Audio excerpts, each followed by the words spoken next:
కొడవలూరు మండలం నార్త్ రాజుపాలెం గ్రామానికి చెందిన ఎస్సీసెల్ మాజీ అధ్యక్షుడు తువ్వర ప్రవీణ్ కుమార్ మీడియా సమావేశం నిర్వహించారు.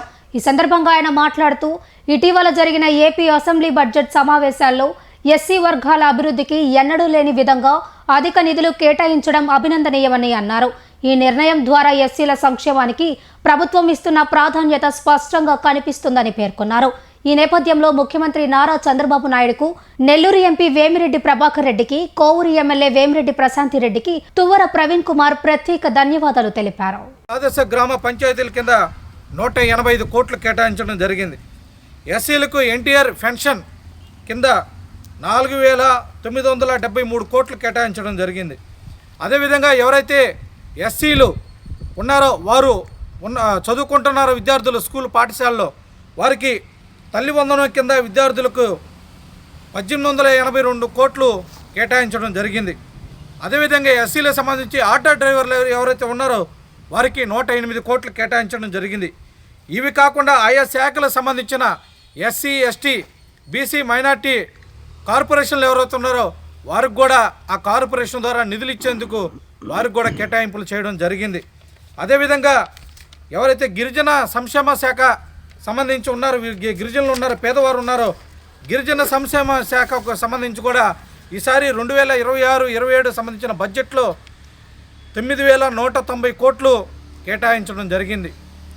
దీనికి గౌరవ ముఖ్యమంత్రి గారికి తెలుగుదేశం పార్టీ ఎస్సీసెల్ నాయకుల తరపున ప్రత్యేక ధన్యవాదాలు తెలియజేస్తున్నాం.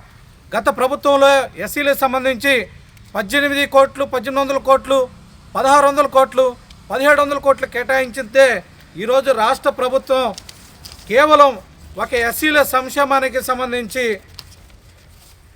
20,641 కోట్లు కేటాయించడం జరిగిందని, ఇవి కాకి లెక్కలు కాదు, ఇవి బడ్జెట్ పత్రాలని తెలియజేస్తా ఉన్నాం. ఏది కూడా ఆధారాలు లేకుండా మేము మాట్లాడాం. సాంఘిక సంక్షేమానికి ఈరోజు రాష్ట్ర తెలుగుదేశం పార్టీ ప్రభుత్వం ఎంత కృషి చేస్తుందనేది ప్రజలు కూడా గమనించాలి. అదేవిధంగా 2014-19 సమయంలో తెలుగుదేశం పార్టీ ప్రభుత్వం ఉన్న సమయంలో ఎంతోమంది ఎస్సీలు ఎస్సీ కార్పొరేషన్ ద్వారా ఎన్ఎస్ఎఫ్డిసి, ఎన్ఎస్ఆర్కే అనే లోన్స్ ద్వారా ఎంతోమంది రుణాలు పొందుతున్నారు. వారు కట్టకపోతే దానికి సంబంధించిన వడ్డీ మాఫీ కూడా ఇటీవల రాష్ట్ర ప్రభుత్వం ఎవరైతే ఎన్ఎస్ఎఫ్డిసికే రుణాలు తీసుకున్నారో, లోన్స్ తీసుకున్నారో, అది 5 లక్షలు కావచ్చు, 10 లక్షలు కావచ్చు, వారికి వడ్డీ మాఫీ చేసిన ప్రభుత్వం ఏదైతే ఉందంటే అది తెలుగుదేశం పార్టీ ప్రభుత్వం అనే నేను తెలియజేస్తా ఉన్నా. ఇకనైనా ఈ బడ్జెట్లో అనేక రంగాలు, అదేవిధంగా తల్లి వందనం అయితేమి, అన్నా క్యాంటీన్ ఏమైతే, అమరావతి అయితేమి, అనేక సంబంధించిన వాటికి సంబంధించిన ఈరోజు రాష్ట్ర ప్రభుత్వం బడ్జెట్లో కేటాయింపులు చేసిందని తెలియజేస్తున్నాం. మరి ముఖ్యంగా పాఠశాల విద్యకు 32,308 కోట్లు, సమగ్ర శిక్షణ కోసం 2,946 కోట్లు, సాలక్షేపుల కోసం 3,836 కోట్లు, అదేవిధంగా ఈ డొక్కా సీతమ్మ ఎవరైతే నిరుపేదలు ఎస్సీలు స్కూల్లో చదువుకున్న ప్రతి బిడ్డకు కూడా మధ్యాహ్నం భోజనం ద్వారా ఆ బిడ్డలకు కూడా డొక్కా సీతమ్మ భోజనం పథకం ద్వారా 2,121 కోట్లు కేటాయించింది. అదేవిధంగా విద్యామిత్ర కింద 654 కోట్లు కేటాయించింది.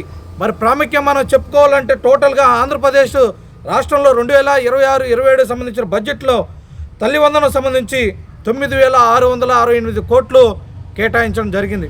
ఇదొక రికార్డు, ఇదొక చరిత్ర. ఎవరు కూడా ఈ రాష్ట్ర ప్రభుత్వంలో, గత ప్రభుత్వంలో మనం చూసుకున్నట్లయితే 2022, 2023, 2024 వైఎస్ఆర్ కాంగ్రెస్ పార్టీ బడ్జెట్ ప్రవేశిస్తే 2 లక్షల కోట్లు మాత్రమే బడ్జెట్ ప్రవేశపెట్టింది. ఈరోజు రాష్ట్ర ప్రభుత్వం ఆంధ్రప్రదేశ్ లోటు బడ్జెట్లో ఉన్నప్పటికీ కూడా ఈరోజు ప్రతి ఒక్కరిని జ్ఞాపకం చేసుకొని, అది బీసీలు కాదు, ఎస్టీలు కాదు, మైనార్టీలు కాదు, అదే ఉన్నత చదువులు కాదు, విద్యావంతులు కాదు, అదేవిధంగా మన అంబేద్కర్ బయట చదువుకోవాలంటే, ఇతర దేశాలు చదువుకోవాలంటే అంబేద్కర్ ఓవర్సీస్ పథకం ద్వారా కూడా ఈరోజు రాష్ట్ర ప్రభుత్వం దానికి బడ్జెట్లో నిధులు కేటాయించిందని ఎస్సీల తరఫున మేము చాలా గర్వకారణంగా చెప్పుకుంటున్నాం. ఖచ్చితంగా ఈరోజు రాష్ట్ర ప్రభుత్వానికి ఎస్సీలందరూ కూడా కృతజ్ఞత తెలియజేయవలసిన అవసరం ఉంది. ఎందుకంటే ఎస్సీలకి ఈరోజు సాంఘిక సంక్షేమ శాఖ ద్వారా 20,664 కోట్లు కేటాయించిందంటే దానికి గౌరవ ముఖ్యమంత్రి నారా చంద్రబాబు నాయుడు గారికి ప్రత్యేక ధన్యవాదాలు తెలియజేస్తున్నా. మా సాంఘిక సంక్షేమ శాఖ మంత్రి డాక్టర్ బాల వీరాంజనేయులు గారికి ప్రత్యేక ధన్యవాదాలు తెలియజేస్తున్నా. అదేవిధంగా మా కోవూరు నియోజకవర్గ శాసనసభ్యురాలు శ్రీమతి వేమిరెడ్డి ప్రశాంత్ రెడ్డి మేడం కూడా ప్రత్యేక ధన్యవాదాలు తెలియజేస్తున్నా. మా గౌరవనీయులు పార్లమెంట్ సభ్యులు వేమిరెడ్డి ప్రభాకర్ రెడ్డి గారు కూడా ప్రత్యేక ధన్యవాదాలు తెలియజేస్తూ తెలుగుదేశం పార్టీ ప్రభుత్వంలో ఎస్సీలకి సంక్షేమానికి ఏ విధంగా పెద్దపీట వేస్తుందనేది కోవూరు నియోజకవర్గ ప్రజలు, రాష్ట్ర ప్రజలు మరియు ముఖ్యంగా నెల్లూరు జిల్లా ప్రజలు కూడా గుర్తుంచుకోవాలని తెలియజేస్తూ